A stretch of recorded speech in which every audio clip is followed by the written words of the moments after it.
What's up, guys? Welcome back.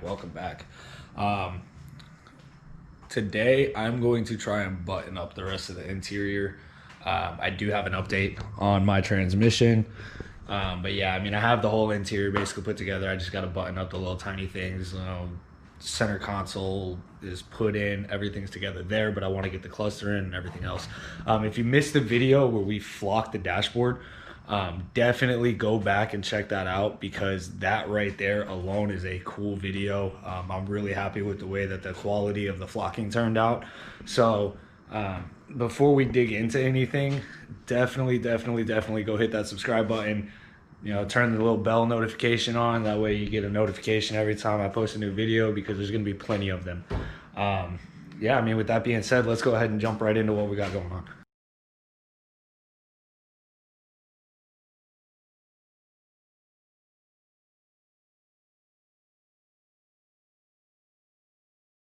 All right, guys. So I probably have gone over this about 5 times, but this is a Pontiac Solstice transmission. This is what GM calls the AR5. It is made by Ison, and what it is, excuse me, it is actually, it's basically a R154.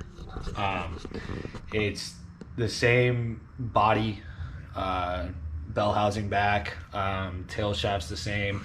All the shifters from the W series and the R series transmissions bolt on. The W58 shifter bolts on. The JZX 100 shifter bolts on from the SOAR. But so what happened was I actually got this transmission from a local company, and this is a torque rod transmission. This is not going to work for my car. So what that is that basically is a torque rod that mounts to the side of the transmission. It bolts on right here and goes all the way back to the differential on a Pontiac Solstice. That's not going to work for my application. Obviously, this is a cross-member car, and this transmission needs a cross-member to be held into my car. So this is not going to work for the application. I do have the new transmission, and I am going to show you guys what the differences are between the two. All right, so I have the two transmissions side by side. Now, as you can see, this is not here. And all the way down on the bottom, you can see that this is a transmission mount, which goes to a cross member. I'm not sure why GM did it, but they decided that it'd be a good idea to make some Solstice with a cross member and some Solstice with a torque mount. I don't know. I don't work for GM, man. I don't get paid to be an engineer. I just have to deal with the aftermath. So after about 3 tries of trying to get my hands on one of these and having 2 of these sent to me, I now have the correct transmission. It actually came with a shifter too, which, I think that's spot on. I think, got a shifter, got the tranny mount, got everything. So now to touch back on why I'm actually using this transmission is, like I said, it is R154. Marlin crawler parts fit in it. Everything that you can put on an R154, you can put on this transmission. Now, some of you out there don't know what an R154 is. It's a 5-speed super tranny. We'll call it that. Just for simplicity, it is a 5-speed Toyota Supra twin turbo transmission. Can't break it down any simpler than that. Obviously, people put ridiculous amounts of power through those. So what I have is, this is actually missing a piece because I had to send it back. So the AR5, this is not the only version of an AR5. An AR5 also comes in a Colorado, GMC Canyon, same thing. The Hummer H3, Isuzu Troopers, they use them basically on a lot of their cars in the mid 2000s. So it was a good choice. Obviously, it holds power. There's guys with, actually the guy, I'm gonna shout him out, Fabbot Fab, actually makes this adapter plate.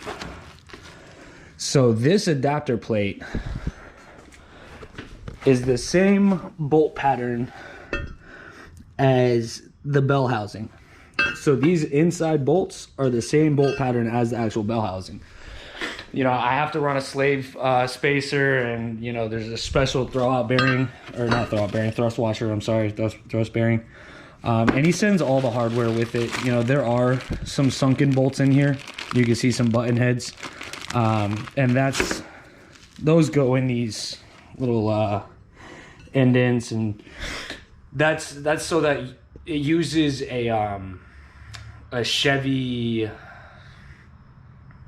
basically a Chevy truck, a 4L60E bell housing. Anything that bolts to a LS base block with an automatic 4L60E, that bell housing will work. No modification needed. You don't even have to cut holes in the bell housing because they've run these sick little grooves so that you can loop your lines back through, and it actually sits in between the bell housing and the spacer. That's what that groove is made for. So I'm going to be using this. They've provided me with everything that I need to get this transmission basically bolted up to the bell housing and bolted up to the LS. As far as transmission mounting, that's on me. I haven't figured out if what I have is going to work, but I'll show you guys what I have later on down the road when I actually start getting it in the car. The only thing that I'm really waiting on now is just to get the chassis ready. I got to get this chassis done. I got to get the car ready to put an LS in it. And it's tedious, it's time consuming, man. There's a lot of work that goes into this. So definitely hope you guys are appreciating me documenting it. But yeah, I mean, now that we've gone over that, I'm going to jump into the interior, which I will show you guys real quick just because I am so happy with it.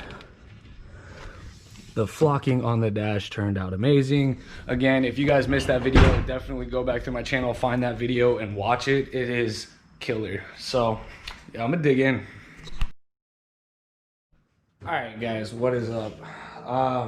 Yeah, it's gonna be a short video this week. I didn't really document anything that I did, but I will go over what I did do.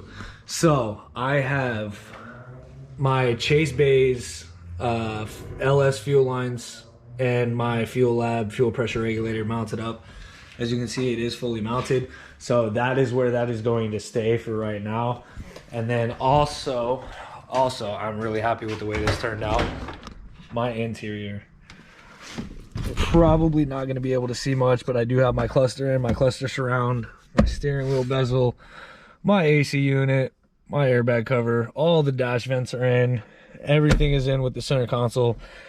I did find out that my radio bezel was broken by the people who had the car before me. They broke it trying to get the radio out. They took the radio out, and I still have the radio brackets, thankfully. But, you know, they kind of screwed me there. But it is what it is. But I am getting the radio bezel and the new shifter bezel because this was an automatic car, so I do not have a manual shifter bezel. So, I mean, with that being said, I'm going to cut the video. It's late. I had a buddy of mine up here. I'll post his car up. Sometime this weekend, he's going to stop back by. I'm going to go over his car with you guys. I mean, it's pretty sick. It's actually unreal for what it is. But yeah, man, definitely stick around, hit the like button, comment if you enjoyed the video, subscribe to the channel, turn the little bell notification thing on because we're getting there. We're getting there really fast. I think we're going to have this thing done by Christmas. So we're looking at about a 2-week time frame on firing this thing up, and I am so stoked on that. So I will see you guys later. Make sure to check back, and we're going to get this thing done.